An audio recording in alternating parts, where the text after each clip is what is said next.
love or hate the newer Star Wars movies, I think we can all agree that this shot is epic.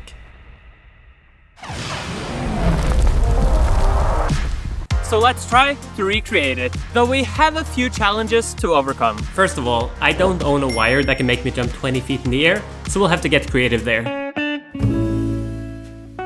And second, like we discovered in my Iron Man recreation video, I don't live anywhere near a desert, so that's another problem for us to solve. And let's actually start with that one. I live in Norway, and while we don't have deserts, we do have beautiful mountains. So let's use that. I did still want a pretty flat area like the movie, but I had no luck finding something that would work. And after failing to flatten it myself, I decided to just embrace the mountains and use them as part of the video. It's not a bug, it's a feature. We obviously need lightsabers for this video, and in the past I've just held kitchen utensils and replaced them in post, but this is quite tedious and doesn't always look the best. So for this video, I've gone full nerd and gotten a real lightsaber hilt to save some time. And this turned out to be one of the hardest shoots I've ever done. It was freezing, and just as we started filming, it started snowing. Luckily, this did make the shots pretty epic, so I'd say it was worth the pain. I didn't end up bringing a trampoline, so we'll have to fix this jump in post. By the way, it must suck being a stunt woman and nailing this epic landing, but then having it all covered up by smoke in the movie. However, since I'm directing this version, I'm gonna keep my epic landing in. Which will also save me some time on the VFX, but that's totally not why I'm doing it. The only problem is getting an epic landing, but then I channeled my inner gymnastic and got something that sort of works, but we'll definitely have to make this look a bit more epic later on. We quickly shot everything else we needed, including some drone shots, and then filming was done. Here are the shots we ended up with, and before filming I decided to cut down this sequence slightly, but this still leaves us with 15 shots, so we definitely have our work cut out for us. Let's start with the ship, the TIE Whisper. Finding 3D models online of specific things like Kylo Ren's TIE Whisper can be quite the challenge. But luckily, I found this one that I think I can make work. It does need a small texture upgrade though, so I tweaked the shaders a bit. Much better. The next step is 3D tracking the first shot and roughly recreating the geometry. I then draw a curve I want the TIE Whisper to follow and animate some tilting for the turns. I also add a dust trail, but this doesn't really make any sense since it wasn't dry at all when we filmed, but it does make it look a bit cooler, so who cares. I render it out, add some camera shake, and the shot is done. That wasn't too bad. Unfortunately though, we have a long way to go.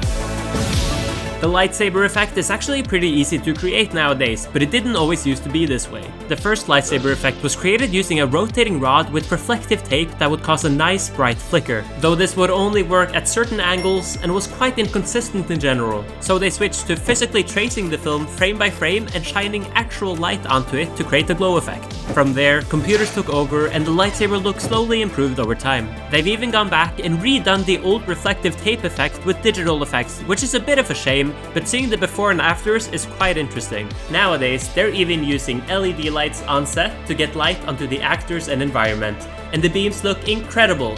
For my video, having the physical prop is gonna make the process a whole lot easier than I'm used to. Until now, I've had to manually 3D track a lightsaber model into my hand and match the lighting so it would fit the scene. But now, I'm able to do everything as a 2D effect entirely. I can just draw a lightsaber shape, make it blue, add some glow and flicker effects, and we have a lightsaber. The only thing that's a bit tedious is having to manually track the lightsaber. This would have been easier if I'd used the beam part of the lightsaber when we filmed, but in the cold I managed to forget it. But for certain shots like the backflip, it's easier to act without the physical beam and add it in after anyways. And I can also add some light onto me and the environment in post, but I don't need too much of this since it's daytime. I basically do the same process to all the shots with lightsabers and also add in the TIE Whisper for the ones where we see it.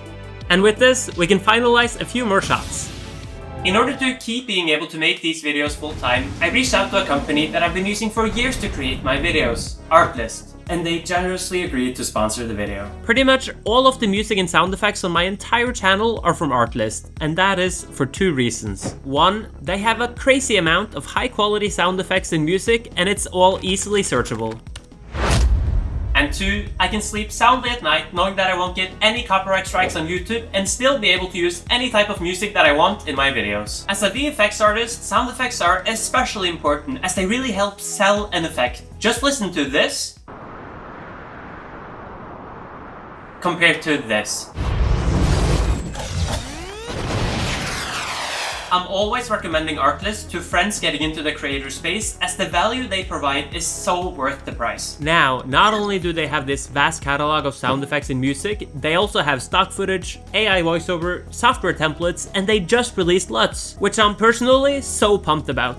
I'm not the best at color grading, so suddenly getting access to hundreds of professionally made LUTs included with my plan was awesome. So I'm probably gonna use them for like all my future videos. Artlist is actually running their only sale of the year right now, so you can get 10% off on their max plan. And on top of that, if you use the link in my description, you also get 2 months for free and support me in the process. Thank you so much to Artlist for sponsoring the video. On to the next effect.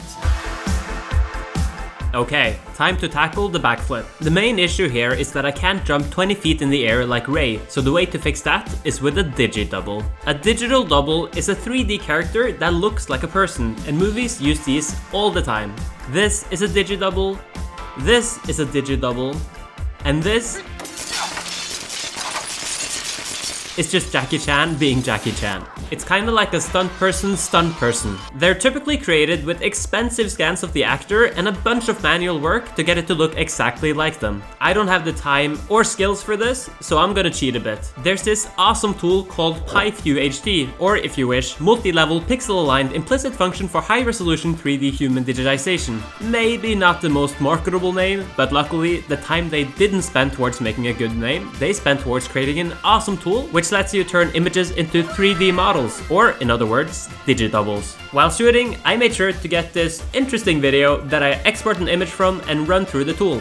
And okay, so the tool doesn't seem to work for me right now, so I'm gonna grab a model I made this way a few months ago, warp my current image so it matches the pose, and project that texture onto the model. I then grab a jacket model from online, color it to match, and we have a super cheap digidouble that should do the trick.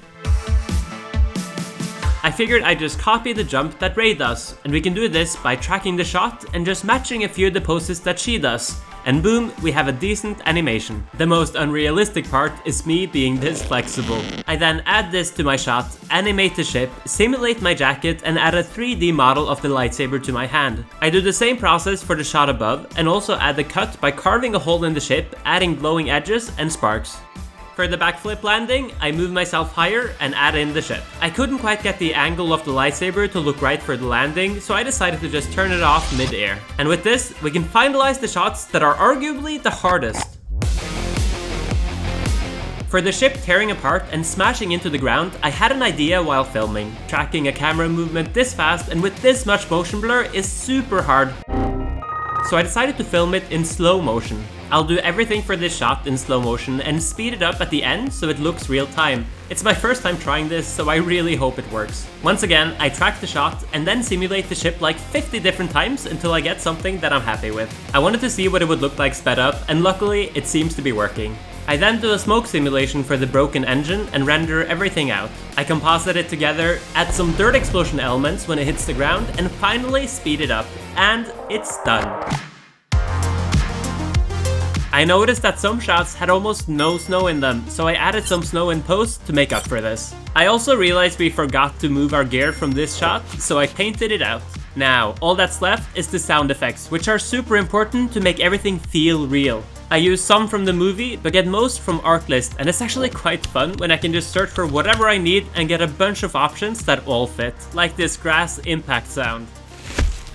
I add the rest of the sounds, plus some wind ambience, and the sound effects are done. I finished it off with a LUT from Artlist too, and again, I genuinely recommend these guys, so if you're in the market, feel free to check out the link below. Anyways, the video is finally done, so let's have a look at how it turned out. And thank you so much for watching till the end.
down here, you watch them.